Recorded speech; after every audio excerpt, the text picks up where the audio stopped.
सोने चांदी के व्यापारी सुरेश सोनी, राजकुमार सोनी और कालू भाई व विशाल सोनी द्वारा मिली भगत कर लाखों रुपए की धोखाधड़ी और विश्वासघात करने के मामले में जिला पुलिस अधीक्षक को पीड़ित महिला की ओर से ज्ञापन सौंपा गया।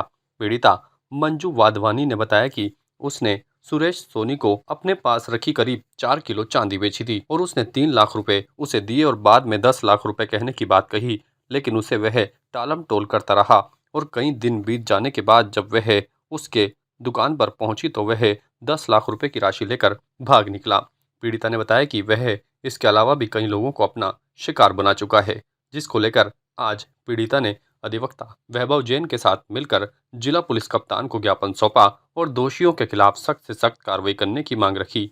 पीड़िता ने कहा कि जो भी उसकी राशि है उसे जल्द से जल्द दिलवाई जाए और दोषियों के खिलाफ सख्त कार्रवाई हो। कोतवाली थाना गए थे 2 दिन पहले कि हमारी एप्लीकेशन लिखी जाए कि हमारे साथ फ्रॉड हुआ है इतना बड़ा।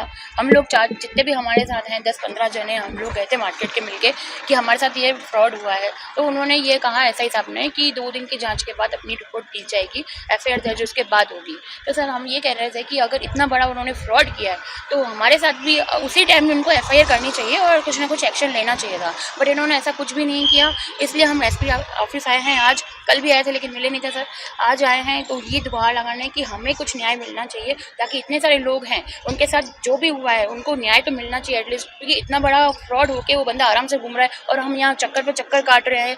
इतनी मेरी मम्मी एजेड है, उनको भी लेके मैं धूप में घूम रही हूँ। कल भी हम लोग यहाँ पे आए थे, 4 घंटे बैठ के चले गए। सर एक प्रबल सोनी है, सुरेश सोनी है और प्रबल सोनी है, रोहित जैन और ऐसे करके 5-6 व्यापारी हैं, अनिल कुमार हैं, राम अवतानी हैं, सर हम हैं, ऐसे करके बहुत सारे लोग हैं जो अभी कुछ निकले हैं आगे कुछ आएंगे। सर हमारे साथ 10 लाख, हमारे साथ तो 13 कुछ समथिंग का अमाउंट था, 13,50,000 का, जिसमें से 3.5 बाकी 10.5 का अभी अमाउंट बाकी है। आरोपी ने दुकान बंद कर रखी है, लेकिन सर जितनों भी लोगों ने अगर खरीदा है या बेचा जो भी किया है वो टीके सराफ वालों के ब्याह पे किया है। उन सबको यही बोला गया है कि ये मेरा भतीजा है, ये मेरा रिश्तेदार है, ये हमारी दुकान है, आप जाके बेचो। हाँ, इस सुरेश को तो कोई बंदा भी नहीं जानता था, इसके ब्याह पे हम लोग गए हैं देने, वो बेची चांदी तो उसी के है ना, क्योंकि वो टीके वालों का बोर्ड भी उसी तरह से लिखा हुआ है कि टीके वाला सराफ, नीचे इसका छोटा सा रॉयल करके लिखा हुआ है। और इन्होंने ये बोला है कि ये मेरा भतीजा है और जो भी आपको लेन देन करनी चांदी की आप इनसे करो। यहाँ पे मामला है 40-45 व्यवसायी हैं अजमेर के नया बाजार के, जो सोने चांदी के व्यवसाय करते हैं। उनके तकरीबन 40-50 करोड़ रुपए 2-3 जने मिलके गिरोह बना के सुनियोजित तरीके से उनके हड़प करके और फरार हो गए। किसी को चांदी 2 टके ज़्यादा में बोले बेच देंगे, 2 टके कम में खरीद लो, तो ऐसे करके चांदी के भाव बढ़े, उसमें ये सारा खेल रच दिया। दुकान लेके बैठे थे मेन मार्केट में, तो भाई एक पैड जम जाती है, शुरू में पैड जमाई तो जमा के ये घोटाला उन लोगों ने करा।